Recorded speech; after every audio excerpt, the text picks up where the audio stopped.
Sullivan, and I'm the European lead for the StartPath program. And it's my great pleasure to host the StartPath Founders Session today with the often Zen-like but always Lisa Su from NopSec, a cybersecurity company that helps you prioritize your cyber threats. Lisa has been working in data security and risk management for 2 decades across roles with the likes of Accenture, KPMG, and others. And today she'll tell you a little bit more about her company, NopSec, and share some insights into how to communicate your cybersecurity and risk management strategy to senior management. Before I hand the webinar to Lisa, I just want to touch on a couple of housekeeping points. So you'll find that as you've entered this webinar that you're automatically on mute, and we would encourage people to remain on mute over the course of this session. There is an opportunity, of course, for everybody to put your questions to Lisa, and you'll see that there's a Q&A tab within this particular platform, and we would ask that at any point, if you have a question, to ask it through that particular tab, and I'll put the questions to Lisa at the end of the webinars. This session will run up until 4 o'clock British Standard Time, so it'll run for the next 27 or 28 minutes. And without further ado, I'd like to hand the webinar to you, Lisa, to tell us a little bit more about NopSec. Thank you, Ian. Thank you so much. Great to meet everyone, and it's my pleasure to have the opportunity to have this chat with everyone about how do we effectively engage the board. So my background is I spent 20 years in cyber risk management, actually on both sides of the table. When I was in a consulting role, I was hired by the board to run a global consulting engagement, help organization improve their cyber maturity. And on the corporate side, I'm actually the one presenting to the board, communicate, articulate what's the cyber risk posture. So the reason we started NopSec is we really think about there's a better way to solve the problem. And we're really proud NopSec today emerged from an early stage technology company, become an industry leader in the space, named by many leading analysts such as Gartner and Forrester. So oftentimes people ask me, why did you quit? Why did you, start NopSec? Where is that idea coming from? So I said, it's interesting. Actually, I love this pyramid. That explains why. If you think about the pyramid, the apex of the pyramid is really the board. The executives, they drive the strategic direction of the company. They decide where do they invest, where do they align customer interest demand with what technology or services can provide. Where you see the bottom of the pyramid are the operational analysts. They probably work in the environment really focusing on daily produce, availability, performance to enable technology, make sure we can deliver the results. But clearly there's a gap. The apex of the pyramid does not communicate with the bottom of the pyramid. And how do we align that? And that's exactly the idea. How can we align that initiative and make sure everyone is focused on the right goal, whether technology or cyber can support organizational direction? And that's the why. So our vision, our mission is about inspiring learning, inspiring the incremental improvements every single day so that we can help organizations to manage their risk proactively. So if you look at what has been on the news, probably there's no news. There's cyber breaches almost on a daily, weekly basis across a different industry, different geography. And on the regulatory side, we have tons of new regulation from both the federal and state level, protect healthcare organizations through HIPAA, high trust, retail business leveraging protecting PII data, using PCI as a regulatory framework. You heard about the NIST framework. You heard about in Europe, there's a GDPR. The organization and the complexity we're dealing with is getting more challenging for CISO and for the board to really engage. So today we will have 4 high-level discussion points. One is about to demystify those conversations and give you a closer view. What is that board engagement looks like? What are the pitfalls? What are the challenges? How can we mitigate that? We'll talk about what's the framework. How can we set up the ground rule to have a productive engagement? And then we'll get to the strategy from a cyber leader perspective and also from the board perspective. So let's first talk about, who are the 2 parties? Are we really from 2 different planets? One is the CISO, Chief Information Security Officer. What's in CISO's mind is, how can I get the board's mind share? How can I get board engaged and interested, pay attention to what we're doing? And do we really know board has the same level of understanding? Do they know the difference between cyber security and compliance? And how can I get their support to secure the budget so that we can implement the processes and resources? And on the board side, typically the board of directors either coming from operational, finance, strategic role, and typically they're not very technical on the blocking and tackling. The question is, hey, do we know what's the right question to ask? Is it a question is, are we secure? Are we protected? Or how much it's going to cost us to prevent that security breach? Couple of interesting challenges. Let's first talk about communication. If you remember that pyramid, we speak different languages. CISO go to the board, tell the board, we have a security breach, we have a malware, we got ransomware, and we get exploited, because there's a SQL injection cross-site scripting. So we completely lost attention of the board and remove those technical jargon from the conversation, really talk about the impact. What's the value impact for the organization? Second, the other observation is about lack of a strategic alignment. So think about the categories of a strategy of an organization. In general, there's 4 categories. One is you may hear quite frequently about digital transformation. So a business moving from on-prem to the cloud to mobile to enable better customer experience. And we're bypassing generations of the technology, moving away from mainframe or middleware. And our business goals versus the security goals, so clearly it's very, very different from a company that's focused on operational excellence. What is operational excellence? About efficacy and effectiveness of our business processes. The other 2 categories about focusing on the bottom line, profit-driven or top line. Growth strategy about getting to new market, launching new product into different geography, and the cyber risk associated to a growth strategy will be very, very different compared to a digital transformation case. So that's where we encourage CISO to think about it. How can we tie to our security strategy to the business goals?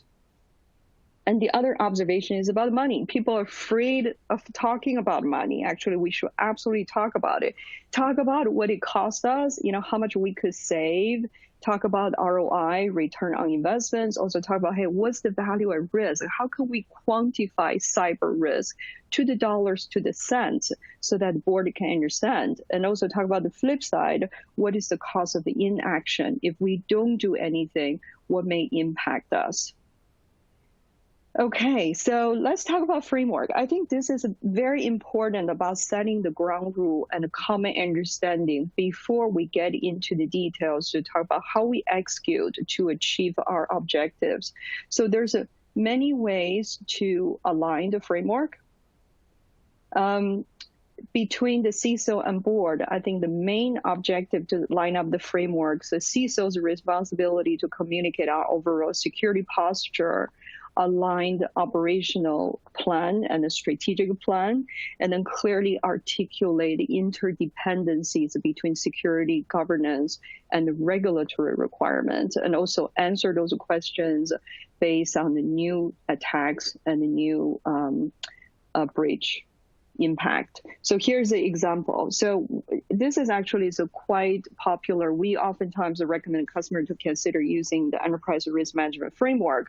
It's a simple, it's easy, it's very digestible, and then you can lay out a bigger framework where cyber sit in one of the category. It's under information risk, clearly have an impact to compliance, and then you can also clearly explain what are the relationship, how is the cyber going to tie to strategic goals, operational goals, financial impact, and reputation. I have a couple of examples I'm happy to share, but the important point is we need to have alignment. We need to have a common understanding with the board. Here's our overall framework. Here's how we're going to map out our cyber strategy. So let's get to the interesting part. How can we be an effective communicator when we engage with the board? So, by the way, who is a CISO anyway? CISO is a Chief Information Security Officer. Oftentimes, I said they have 4 unique roles. They need to be technical. They need to understand what the intricacy of the various technology stacks and solutions to solve a technical problem. And they need to be a good manager because we have multiple teams in the life cycle from detection to response, make sure the team going to work together, whether it's a red team or blue team. They need to be a collaborator because the CISO needs to work with the IT infrastructure team, whether it's on-prem or cloud, need to work with the application developers, understand how we build the application, enable the business, need to work with the governance, compliance, legal team, and also need to be able to have money talks with the CFO. It's almost become a quasi-politician to be effectively navigate within the organization to get a goal accomplished. And when CISO first hired, they're probably going to go to the board for a couple of presentations. So what we did here is we map out what are the 3 engagements, the first 3 engagements CISO have with the board of directors and share some of the practical thoughts and ideas. So the first meeting with the board is all about education. It's about creating awareness, explaining who I am, why I'm here, and what do we compare with, and then about getting that framework alignment. So here, let me show you an example. You can take the enterprise risk framework, you can take a security capability framework. I call this a life cycle framework, meaning you look at the security from identify the cyber risk to protect, mitigate, respond, recover, and then go through this life cycle, get a common understanding, and then have a conversation about risk appetite. What is a risk appetite or risk treatment? There's all kinds of risks there. We manage risk, but there's cases we may have to avoid risk. If we know there's certain region have a particular, whether business risk or cyber risk, or strategic risk, we may decide not to go for that region.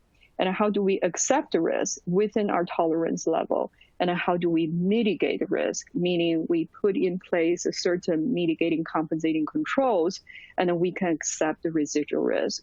Or the last option is a transfer risk. We decided to purchase a cyber insurance policy and transfer the risk to the carrier. So we need to have that discussion, understand the risk appetite the board is willing to take, create those swim lanes and a category, and then that will drive our day-to-day operation.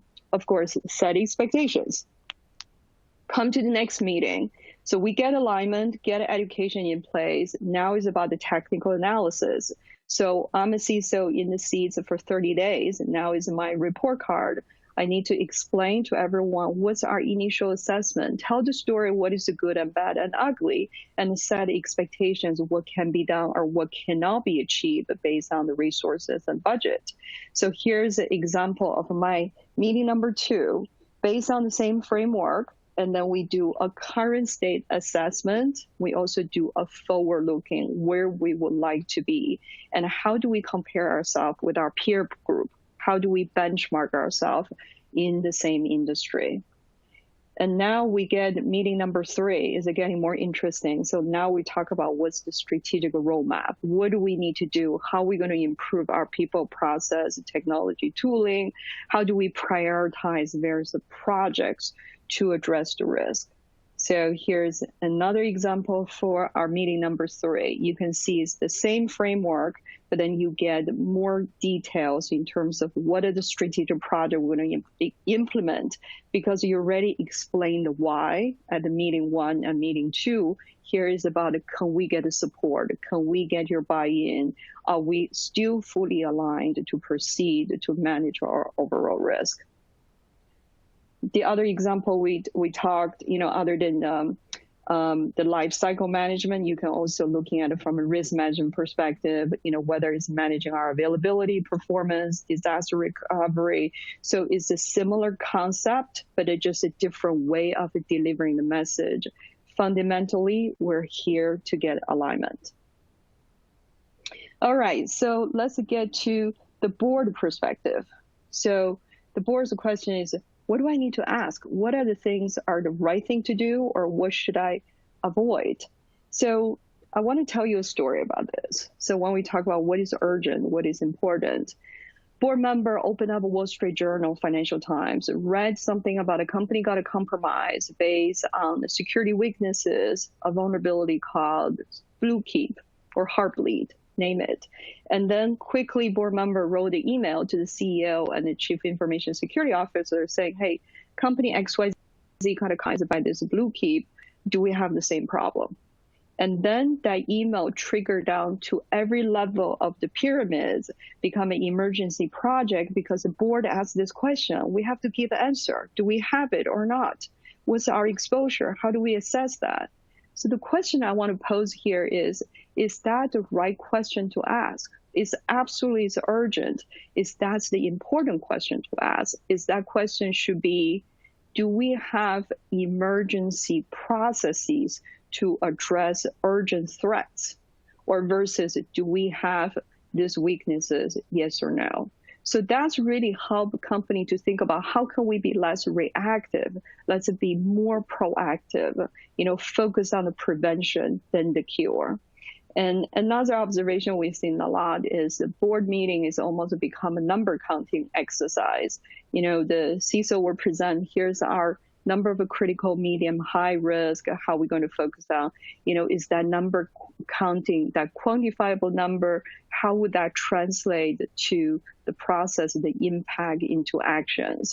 So there's a lot of things we can improve, but most importantly, from the board standpoint, we need to holistically keep enterprise risk framework as a whole and tie security to the other relevant dependency parts, such as governance, GRC, compliance, and audit, both internal and external requirements.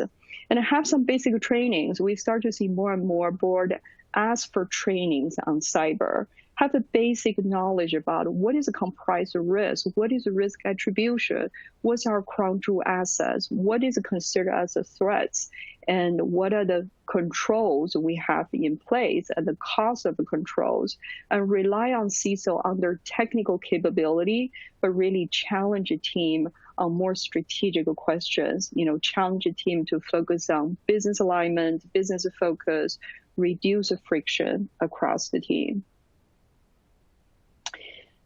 All right, since we're in the middle of COVID, I think it will be some interesting practical considerations for the board to consider to ask those questions.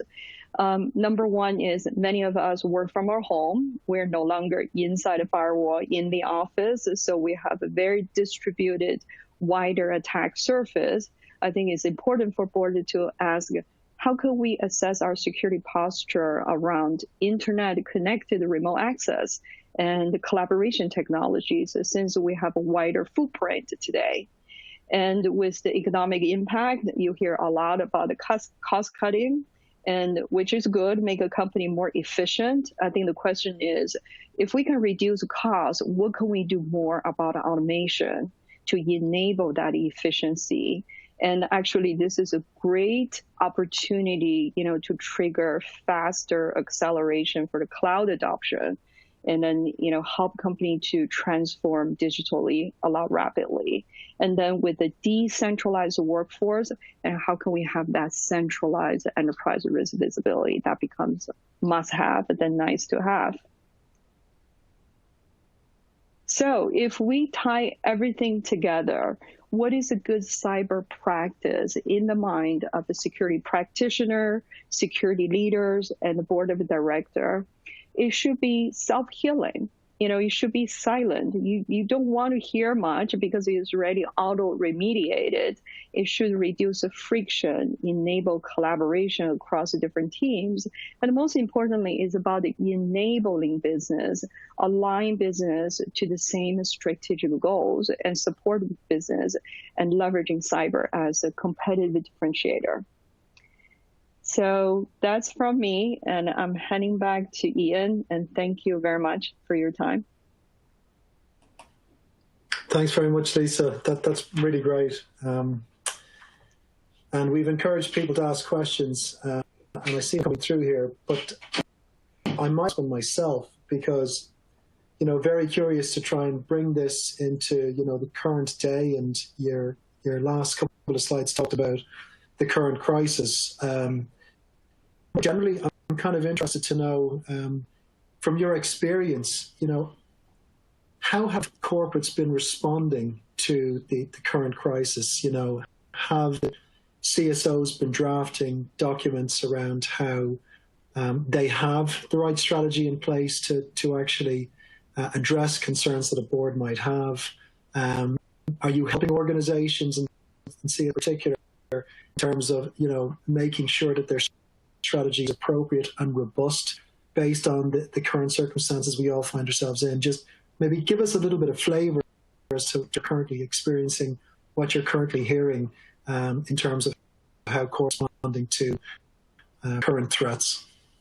Yeah, actually, it's a great question. We see it almost become catalyst for digital transformation. We know the trend is moving to cloud, to mobile, but there's still a transitional period. For example, we work with one of the largest global manufacturing company, a publicly traded company, have globally about 200 offices. Because of the COVID, they have to really enable all the workforces to have access to the system.